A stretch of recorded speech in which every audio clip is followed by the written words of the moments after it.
ये बात तो हम सभी जानते हैं, न्यूज एंकर न्यूज पढ़कर बोलता है। मगर क्या आप जानते हैं कहां पर? क्या उनके सामने कोई बहुत बड़ी सी स्क्रीन होती है? और अगर स्क्रीन होती भी है तो क्या उसके अंदर पूरी की पूरी स्क्रिप्ट लिखी होती है या फिर कुछ हिंटेड वर्ड्स? आखिर उस स्क्रीन को ऑपरेट कौन करता है? मैं जानता हूं ऐसे बहुत सारे सवाल आप लोगों के मन में होंगे।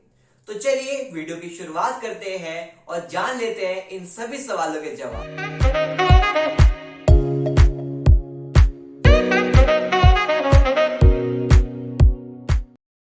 नमस्कार, मेरा नाम है आयुष। जर्नलिज्म बीट चैनल पर आपका हार्दिक स्वागत है। न्यूज एंकर न्यूज प्रेजेंट करने के लिए टेलीप्रॉम्प्टर डिवाइस का यूज करते हैं, ना कि किसी बड़ी सी स्क्रीन का। इसको एंकर के ठीक आगे पुट किया जाता है ताकि उसे देखने में कोई प्रॉब्लम ना हो और उसका जो विजन है एकदम क्लियर हो। इस डिवाइस में टोटल 3 पार्ट्स होते हैं। सबसे इंपॉर्टेंट एक स्क्रीन जिसके ऊपर हमारी स्क्रिप्ट चलती है, दूसरा इंपॉर्टेंट पार्ट एक मिरर ग्लास और तीसरी इंपॉर्टेंट चीज हमारा कैमरा। तो टोटल 3 पार्ट्स होते हैं हमारे टेलीप्रॉम्प्टर डिवाइस के अंदर। जो हमारी स्क्रीन होती है उसके अंदर स्क्रिप्ट लिखी होती है और वहीं से ही वो आगे मूव ऑन करती है। तो जो स्क्रिप्ट की जो रिफ्लेक्शन है वो हमारे मिरर ग्लास के ऊपर पड़ती है और उस मिरर ग्लास को पढ़कर ही हमारा जो एंकर है वो न्यूज बोलता है। केवल न्यूज एंकर ही टेलीप्रॉम्प्टर डिवाइस का यूज नहीं करते हैं।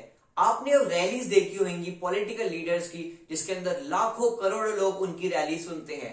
मगर क्या आपने कभी सोचा है कि इतने बड़े बड़े भाषण एक पॉलिटिकल लीडर आखिर कैसे दे पाता है? तो उनके सामने कुछ 2 अलग टाइप के टेलीप्रॉम्प्टर डिवाइस होते हैं जिसके इस्तेमाल से ये लोग इतनी बड़ी बड़ी स्पीच दे पाते हैं। हाँ, टेलीप्रॉम्प्टर अलग अलग टाइप के होते हैं, तो ये लोग कुछ दूसरे टाइप के टेलीप्रॉम्प्टर यूज करते हैं जो कि उनके ठीक सामने पेश किए जाते हैं और हम लोगों को लगता है वो लाइट्स है, मगर असली में वो लाइट्स नहीं बल्कि वो टेलीप्रॉम्प्टर होता है जिसके सामने और जिसकी मदद से वो जितने भी वर्ड्स हैं, जितने भी लाइन्स हैं, वो सब बहुत ही अच्छे से याद रख पाते हैं और उनको ऑडियंस तक, यानी कि हमारी जो जनता है, वहां तक पहुंचा पाते हैं।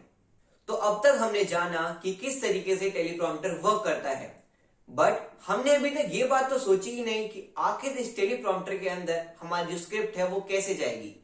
तो स्क्रिप्ट को टेलीप्रॉम्प्टर में ट्रांसफर करने के लिए हम एक वायर का इस्तेमाल करते हैं।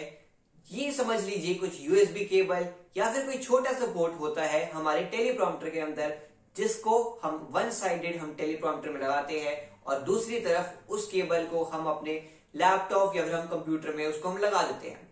एमएस वर्ड पर इसकी जनरल स्क्रिप्ट लिखी जाती है और एक स्पेशल सॉफ्टवेयर आते हैं टेलीप्रॉम्प्टर में जिसकी मदद से हम टेलीप्रॉम्प्टर में जो हमारे एमएस वर्ड में जो भी हमने स्क्रिप्ट लिखी हुई है उसको हम वहां से ट्रांसफर कर देते हैं और वो सारी की सारी जो स्क्रिप्ट है वो हमारे टेलीप्रॉम्प्टर में ट्रांसफर हो जाती है।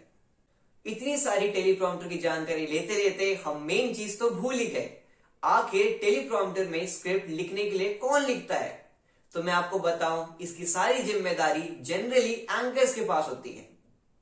आपने ये बचपन में बहुत बार सुना होगा कि जो इंसान लिख सकता है वो उसे बोल भी सकता है। तो ताकि एंकर्स बहुत अच्छे से बोल सके इसलिए वो अपनी स्क्रिप्ट खुद ही लिखते हैं। अब ये टोटली उनके ऊपर डिपेंड होता है कि आखिर उनको स्क्रिप्ट हिंटेड वर्ड्स चाहिए या फिर उन्हें पूरी की पूरी स्क्रिप्ट की जरूरत है जब वो अपनी एंकरिंग करेंगे। टेलीप्रॉम्प्टर में जो स्क्रिप्ट होती है उसे मूव करने के लिए काफी सारे तरीके होते हैं। सबसे पहला तरीका, जो हमारा टेलीप्रॉम्प्टर है हम उसकी कोई स्पीड लिमिट सेट कर देते हैं 0.5 सेकेंड, 2 सेकेंड, ताकि वो उसी टाइम बाद आगे मूव ऑन करते रहे। दूसरा तरीका, आपने देखा होगा जो हमारे एंकर्स होते हैं उनके हाथ में एक रिमोट टाइप डिवाइस होता है, मगर क्या आप जानते हैं वो क्या होता है? तो वो टेलीप्रॉम्प्टर का रिमोट होता है जिस पर एक बटन प्रेस करने से जो उनके आगे स्क्रीन लगी हुई है उसमें जो स्क्रिप्ट है वो मूव ऑन करती है। तीसरा तरीका, अगर उनके हाथ में कैमरा भी नहीं है और स्क्रिप्ट पहले से ही डिसाइडेड नहीं है कि वो आगे कैसे जाएगी, तो उसको मूव ऑन करने का तीसरा तरीका, ये बहुत ही कम न्यूज रूम में यूज किया जाता है। उसके लिए जैसे हमारी कार के अंदर एक्सेलरेशन का होता है प्रेस करने का, ठीक उसी तरीके से न्यूज एंकर के पैरों में एक डिवाइस होता है जिसे जब वो प्रेस करते हैं तो उससे जो हमारी स्क्रिप्ट है वो आगे बढ़ती है। तो ठीक इस तरीके से जो स्क्रिप्ट है वो कंट्रोल कर पाते हैं। जनरली उस रिमोट का इस्तेमाल किया जाता है ताकि एंकर अपने हिसाब से स्पीड कम ज्यादा कर सके और जो हमारा उनका जो टेलीकास्ट है वो बहुत अच्छे से मूव ऑन कर सके। तो आज की वीडियो के अंदर हमने टेलीप्रॉम्प्टर के बारे में बहुत सारी चीजें जानी है। अगर आपको हमारी पूरी वीडियो अच्छी लगी हो तो प्लीज सब्सक्राइब करना मत भूलना, और हम इसी तरीके से आपके लिए अच्छी अच्छी वीडियोस बनाते रहेंगे और आपके सामने लाते रहेंगे। तब तक के लिए नमस्कार।